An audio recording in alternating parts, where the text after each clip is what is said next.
It's your man, Clubber D, the Combat G. Now we're here to talk about some WWE. I'm dropping bars on you, and you didn't even know it, so pick up the Snickers. I got my man, Shane Peacher here, or Peach as I like to call you. What's going on, brother? Hey, man, WrestleMania season, perfect time to talk about some wrestling. Let's do it. That's right, and you've been sending me clips nonstop about building up to this match between Oba Femi and Brock Lesnar. I haven't really tuned in a long time. The last time I really cared about WrestleMania, that was when Sting went against Triple H, and when Sting was in the corner looking like Ernie Kraken from Kingpin with his hair all disheveled and the bald and all that stuff. But you've been telling me this Oba Femi versus Brock Lesnar buildup has been amazing. Please touch on that. Oh, man. First of all, I just want to say Oba Femi, in my opinion, is the next big thing in wrestling. Mm-hmm. I mean, this guy's got it all. He's got the look, the size, the strength. And another most important thing about wrestling is what? He's got the entrance. He's got the entrance. He's got the music. They've given him it all. And this Brock Lesnar buildup has been amazing. And I'm going to say this, Brock Lesnar must like the guy because he's bumping like hell for him. He's making him look strong. And we're moving on to WrestleMania. So the past few weeks, man, it's been good and it's getting exciting. And I can't wait for that matchup, Dion. I love it. And you know what? I'm going to take the glasses off for this one because the clip you sent me when he was coming to the ring, I want to say maybe 2 weeks ago, and he was doing the strut. Boom. Boom. And I like to say this about boxers, MMA fighters, that Sally going to Wegmans on Tuesday should know who they are for you to get big. When I looked in the crowd and I saw kids of all races doing this, doing that, I saw the wives next to their man doing this and doing that. That means he is getting over in the crowd. Did he start on the main card, or was he in NXT? Where did he come from? Oh, he destroyed NXT, man. So much so, he won the heavyweight title and never lost it. He just dropped the title in the belt, walked off, and they said, hey, he got the call up. So he has been on the rise in the professional wrestling world. And if they don't book him wrong, he's going to be the next star. I'm telling you. I've been telling you that for months now, even before this WrestleMania build-up with Brock. I've been telling you that. It sounds like he is going to be what Ahmed Johnson was supposed to be. Okay, before he got into the thing with when he was fighting Shawn Michaels or teaming with him and then going against Stone Cold when they fought overseas and all that stuff, you know, then they had to put him with the Nation of Domination going back and forth with Farouk, and Farouk was calling him all types of names that shouldn't be that shouldn't be said on Monday Night Raw back in the day. So it looks like Oba Femi is going to be that dude. What kind of started this feud? Was it like from like Royal Rumble? Like what kind of, how does thing start? Yeah, man, the Royal Rumble is when they first went head to head. It reminded me of 89 when Hogan and Warrior finally went face to face, right? The bump. I mean, the crowd just went nuts right away, and they barely touched each other, you know what I mean? And that's when you know in professional wrestling that there's something there. And they moved it on to an episode of Raw a few weeks ago where it looked like Brock was going to attack Seth Rollins. Seth Rollins didn't have an opponent yet. So everybody's like, oh no, it's going to be Brock. And then all of a sudden the Oba Femi music hits and the crowd just goes nuts, Dion. I love it. Ever since then, the past few weeks, they've obviously announced the match. They pointed to the sign. They did the usual WWE, announcing their match at WrestleMania via the sign, right? Right. And yeah, every week they've teased it, and they've almost, clashed, but then here comes the security, right? But yeah, it's been good. And like I said, you brought up Ahmed Johnson, and what happened? They didn't book him right at a certain point, and it kind of fell off. So I'm hoping they do not do that with Oba, but he has the ability to be the world heavyweight champion for a long time, and I hope they book him right because I love the dude. Yeah, he's the clips I've seen, I'm a fan. At the last clip I saw, like he tossed one of the security guys and just, I don't know if the guy thought he was going to get caught, but he just did like a bam, face plant on the ground. I was like, I thought he could go into the fans. Yeah, I mean, he just launched him like he was a feather. I love the way this is going because, like you said, Brook doesn't really bump for much. And you had sent me the clip, and when powerbombed him and put his foot on his chest and pointed out the sign for Brock to let him do that, I'm like, oh shit, they really like this dude. That's what I'm saying. He really likes this guy. I mean, go ahead.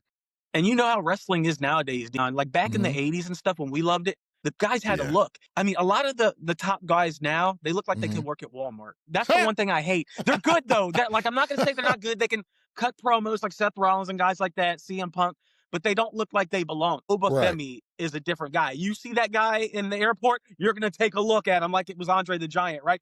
You're not You're going to lying. know he's somebody before you even really know he's somebody if you don't know him. And that's, I know Cornette talks about that, because I like to listen to this podcast when I go to the gym, do some cardio or something like that. Like, he likes to say that, you know, you have to have that look. You have to be, you know, no disrespect to some of these smaller wrestlers that can do all these moves, but if the young guns are walking down the street and I'm bigger than them, I'm like, man, get up out of here. You know, Darby Allin, you know what I'm saying? Like, come on, man.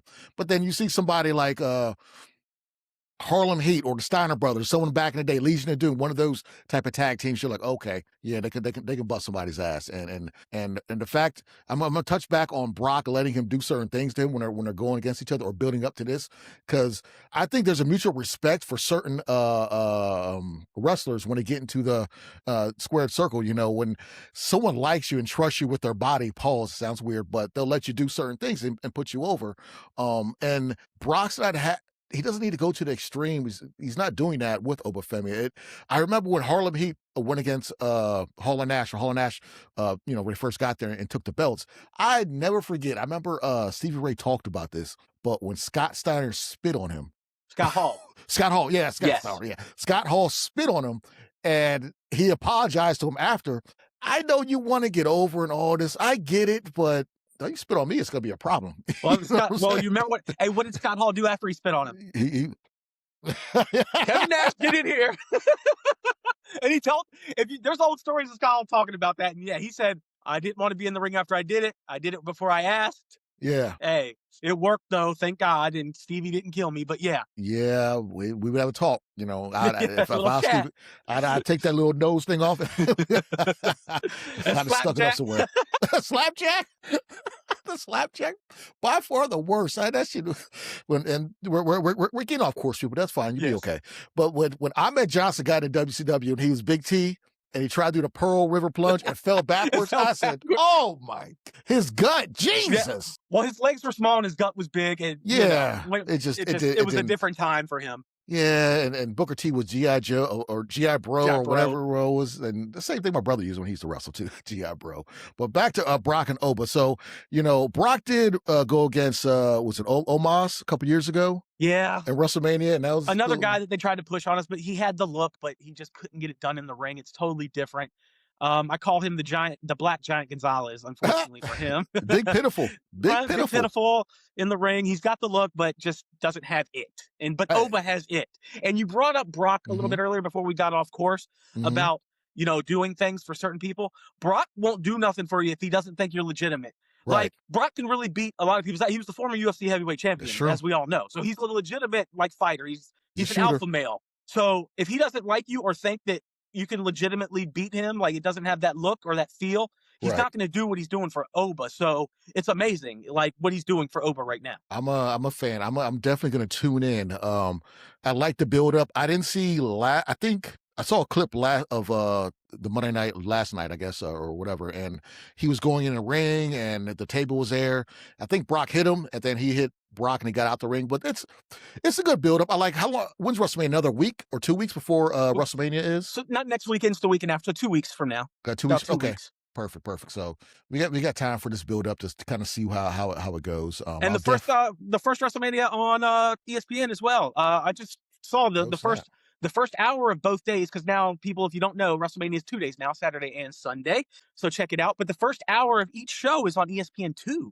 So they're trying to push it for everybody to see. I don't know. Has WrestleMania ever been on normal TV? Like back in the day, a long time ago? Like, no, I don't think it ever has. I mean, they always did the pre-show on the the preview channel. Remember those? But people, if you're as old as me and Dion, the old preview channel, we didn't have a guide. There was no guide. You went to the preview channel and the thing rolled, and that's how you found out what was on TV. And of course, to say if you wanted to see what's on 40, it would always be on 41 when you got this. You had to wait for it to roll the entire time around to get back. But they used to have like a little screen at the top that would show like certain commercials and stuff. But the preview for each pay-per-view for WWE, WCW would always have like an hour before on that preview channel. That's what I'm talking about. Any of you guys that are our age, get your parents to get a pay-per-view back in the day was like NATO conversations. You know, you go to your parents, you know, please, I will rake the leaves for 3 weeks straight. My mom be like, that's your job anyways. What's that? I'll wash the dishes. That's your job anyways. But you would beg. And then if you had certain types of parents, they would wait until if pay-per-view started at 8, they would wait until about 7:55. Like, all right, go ahead, order it. And Call it. there was no button on your controller to order it. You had to call. So you're going to miss the first match because they wait till the last second. You call and it's busy, and it was on demand. On demand, press 1 for like whatever. And it was just the pain. And you're right. I think for some reason, everybody's parents, if they said yes, which wasn't all the time because they were expensive. If they said yes, it was always the last second. 7:59 and 50 seconds right before the pay-per-view started. And some people back in the day, if your friend had it, you call him for play-by-play. What's happening? He did what? Oh, you're trying to yell like you're watching it. And then in 1998, the Peacher family secured a scrambler. So there was no more asking ever since then. I used to go over to the twins' house down the street. I used to go there. Let's not snitch. The twins. We'll keep it at that. Yeah, well, we'll go to twins' house, and me and Francis will be down there too. He lives right there. We just go down there and watch. But yeah, that was back in the day. But now, you just go, boop, boop, boop, do it. And then, your parents give you a whooping when they get the bill later on. Right. Actually, they could just go on. They got the app. So I didn't even know. I got the ESPN one or the Disney whole package or whatever. So I didn't know I even got that, but I can watch it too. I was like, huh. Yeah. Well, in fact, I thought I was going to not watch, WWE pay-per-views anymore because I didn't have it. And I'm like, maybe WrestleMania, Royal Rumble, I'm not going to order them all because they're expensive. But then I had DirecTV, and because I'm still old school and I still have DirecTV, which is not a streaming service, they gave it to me for free for having it. So I get them all for free now too. I was for my internet service, I get Peacock for free. I never use it, but since I got Peacock for free, I would tune into whatever WWE pay-per-view when if it was something worthwhile, or you guys say something. Let me go back a couple of days and watch it. But I'll definitely. So besides Oba Femi match versus Brock, I did see a clip on Instagram, but I didn't listen to it all. But CM Punk had another pipe bomb last night. Oh yeah, that's been a pretty good build up too. Those two matches, they've been built up wonderfully. The only problem with that match is Punk has come up short in the ring lately. I mean, I just think his age has caught up to him. So I'm kind of scared about the actual match. But the talking and the promos by both guys have been great. There was no Roman Reigns this week on Raw. So it was just all Punk talking trash, which was great. Even brought up Pat McAfee, called him, certain name that we're not going to talk about here. But he brought up the ticket prices. So he kind of threw a jab at his own bosses above him, TKO. He don't care. So that's definitely been a thing. They think that wrestling is a big boxing event, which the big boxing events only happen once or twice a year. This is W happens every month, so you can't have these $10,000 seats. Yeah, I was going to ask. So break down how much are tickets to WrestleMania right now? I mean, floor seats, Dion, are legitimately $10,000. Like, families can't go. Like, and that's who they build it for, is the kids, right? Like, it's crazy. So CM Punk actually brought it up, like, legitimately, and I mean, I'm not sure if it was a shoot, but I don't know why you would throw your company under the bus like that. I don't think they're not going to change the prices of WrestleMania in a few weeks. People already bought those. He's not going to wrestle for the next 20 years. So he's like, hey, I'm short timing. I made my money. I'm short timing anyway. So I'm looking at it through his perspective. Why do I, he's very good on the mic, always has been, because he's a purist. But I like it. He's basically, I think, with him saying that, he's trying to appeal to the common folk. He's not trying to appeal to the paid for fans. Because I've seen, like, I tuned into the first Netflix Raw, and I think I watched 2 or 3 of them when it first happened, and I noticed they'll show like a famous person. Yeah, so-and-so's in the crowd. Move them, and then that same seat is another famous person. So it's like a revolving door, and that seat's just there for show somebody for 10 seconds and they dip out. My friend that went to WrestleMania, my boy TJ, he said that, Cardi B was there for 2 seconds. His wife was like, oh my God, you're somewhere with Cardi B. He's like, she like waved and left. Like, it's, so I think that's kind of the thing they're doing, is just to have the celebrities in certain sections. And hey, you pay money, you might be rubbing elbows with a celebrity. Just wear some lotion so it's not ashy. You know what I mean? But and I definitely understand an event like WrestleMania having those high ticket prices, Right. But like, they're doing it for like regular Raws, like every week. It's insane. Not as that high, but pretty high, man. Where you're not gonna see a regular family sitting in the front row anymore. For when I went to WrestleMania 18, I sat in the 5th row, Dion. I paid less than $1,000. Wow. And I saw Hogan and Rock, right? Like, that is Oh, legit. that place had to go crazy. Man, I tell people all the time, it was the most electric fan atmosphere I've ever been a part of. And you know me, I've been to NFL playoff games, Yeah. Major League Baseball playoff games, NBA playoff games, and there's nothing even close to it, in all honesty. I heard you booed and only stood out your seat for the last match, the main event. Why would they do that? Why would Hogan versus Rock not be the main event? Dude, I swear to you, people left after the Hogan Rock Who was match. the main event? Triple H versus Jericho for the belt. That match got screwed because of it. And Triple H talks about it now. He said he begged Vince to let Rock and Hogan go last. He's like, no, our championship matters most. Okay, I get it, but that match is why people bought tickets to come here. Is that when Jericho got both belts? Yes. Okay, so he was dual champion. Well, no, he had both belts. He was the champ going in. Okay, and Triple so H, remember when Triple H tore his quads? That's when he came back in the big Raw, and then he won the Royal Rumble. That was that year. That was that same year. Okay. Yeah, that makes sense now. That makes perfect sense. Yeah, well, I mean, booking, it is what it is. And speaking of Jericho, he just got back in AEW, right? They thought he was moving over, but yeah, that was a big shock, and it came on a regular Wednesday night episode. You thought that you'd save that for a pay-per-view, but hey, do what you do. Get them ratings. They need it. I mean, I think they might be doing better. I haven't really tuned into them like that. I used to watch all the time to support the homie's girl, but I haven't really been watching. It's like repetitive, and I do like some of their people, but no disrespect to Darby Allin, but when you look like you work at Starbucks or Hot Topic, and your beating guy is way bigger than you, and they're doing everything in the world to beat you, like throwing you off balconies and suplexes on the concrete, and then you lose to a DDT. Right. Well, plus, if that guy wrestled in WWF in the 90s, he'd be wrestling Max Mini and Dink. I mean, that's how big he is, right? He'd be with the minis, like, and that's what I mean. Like, no disrespect to those guys; they're good at what they do. But when you look like a regular dude that works at Walmart, wrestling is not that to me. Yeah. It's never been, and that's because I'm old school. Maybe I'm an old curmudgeon, yelling at the clouds kind of guy when it comes to wrestling. But that's just me. That's how I feel. Yeah, I mean, I'm with you on that, and like that's why it's hard for me to watch nowadays, because I have that same old mentality, and some stuff's not for me, and I don't knock it. The people, if there's a good fan base, go for it, because not everything's for everybody. But my opinion on some of that stuff, like when I saw a clip of the TNA champion at the time, Joe, whatever his name is, he had came out against Randy Orton at WrestleMania and lost, and I'm like, it's cool that you brought him out there, but he beat him in 2 seconds. So you just bury that whole company. Like, their best person lost in 2 seconds. So that's my perspective. But other people's perspective was, oh no, they're bringing him out. He's getting publicity. He got a big pop. That's cool to have. I guess the generation is more for pops instead of in the ring stuff. I'm more in the ring stuff instead of just everyone's doing a yeet, whatever. But when it comes to ding, ding, ding, ding, your work is not that great. Right. And like I said, they like fans nowadays like all that flippity doodah stuff, but like you said, they'll do all these moves and do these crazy moves, and then they'll kick out at one. And I'm a psychology guy. I'm a storytelling guy.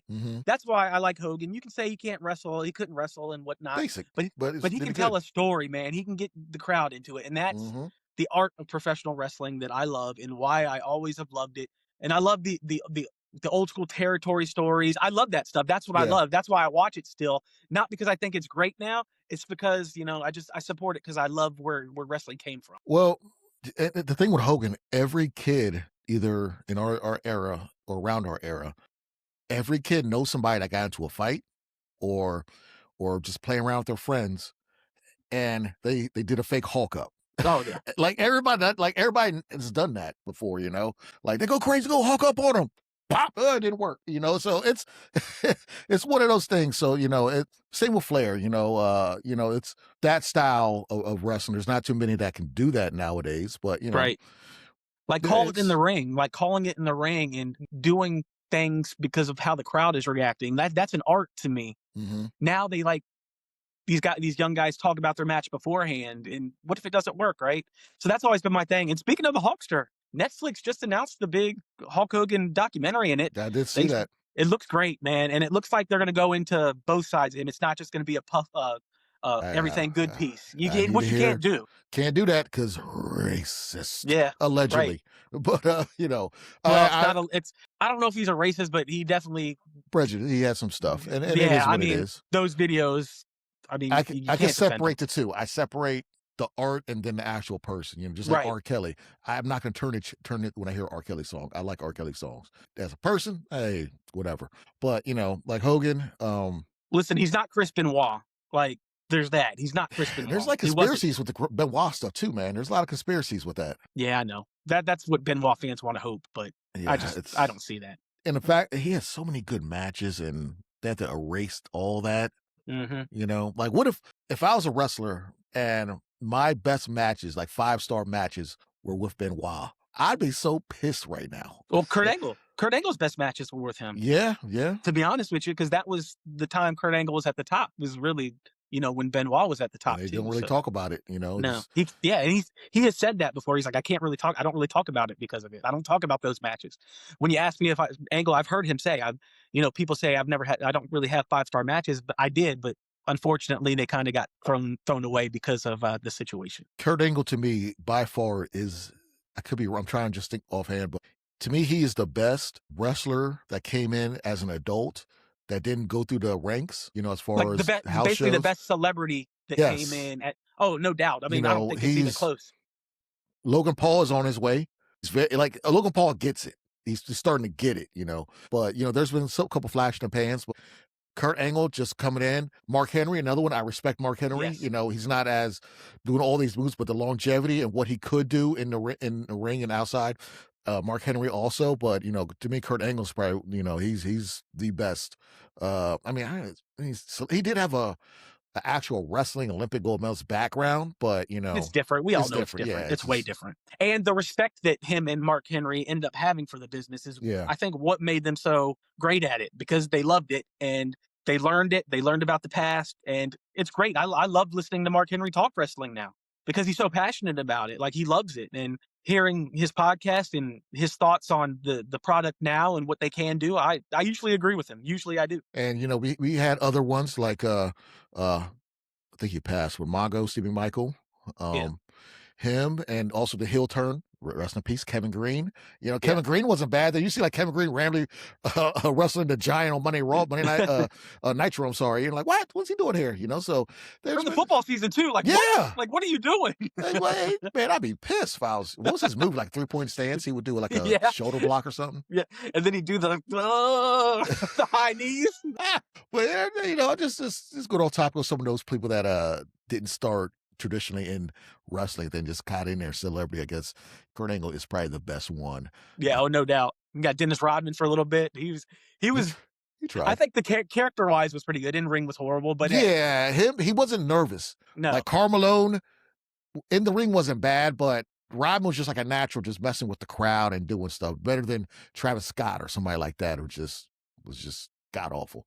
Oh, but speaking of more wrestling off topic, but this is just too good to not talk about. So, old Johnny B. Bad Mark Marrow posted a thing because he was at DDP's 70th birthday. He's 70. He's 70. Great. He doesn't look it at all. He looks younger than me. It's insane. But I know he started late, but yeah. But he posted a big thing about DDP, how he loves him. So I had to be a smart ass comment and say, you loved it except the time he popped off 4 of your tires and made you late to your wrestling match. Because if you remember that storyline when he was wrestling DDP for the TV title, DDP popped his tires. So I put that, and he put the laughing emoji on my thing. So he popped for it. Yes. I have to bring that up. It was awesome. Yes. So Mark Marrow really popped for my comment. He knew what I was talking about, and I loved it. And I popped for myself after I saw that. Pause. Hey, he got you with the distant no miss. That was such a terrible character. Myself. Oh, hopefully it wasn't green. Oh man, I love wrestling talk. Let's do it. He has Little Richard, of all people. Why did they give him that gimmick? I don't, because he looked like him. Yeah, he did, but he was talented. That was Dusty Rhodes. Do you know that gave him that gimmick? Really? He's like, you know, you look like Little Richard. Like, it really was all the Little Richard thing. Jesus Christ. Which, by the way, it worked. After going on his page, he found an old Bad Blaster with cartridges and sold it to a fan. I was like, he already had sold it, but when I saw it, I was like, I would have bought it. Oh, I would have bought that thing. It was awesome. But yeah. I would have hit it. So before we get out of here, so just to backtrack, Oba Femi versus Brock, 100% gonna watch it. Seth Rollins, I'm sorry, CM Punk versus Roman Reigns, another one to check out. I have to look at that pipe bomb. I have to get back to you on that one, see how good it was. So in all, and I think Cody going against Orton, they're building that one also. I don't think that's getting that much shine because of how good everything else is going, right. I guess. But those are those three main matches. What about, I did mention Seth Rollins because I want to talk about him. He's going against Gunther. They made it official last night. Okay. So I think that could be good too. And it looks like Gunther met up with Mr. Paul Heyman last night and said, "Hey, you owe me a favor." So that's the interesting part of that match right there. Well, another Paul Heyman favor deal. Where's Braun Breaker?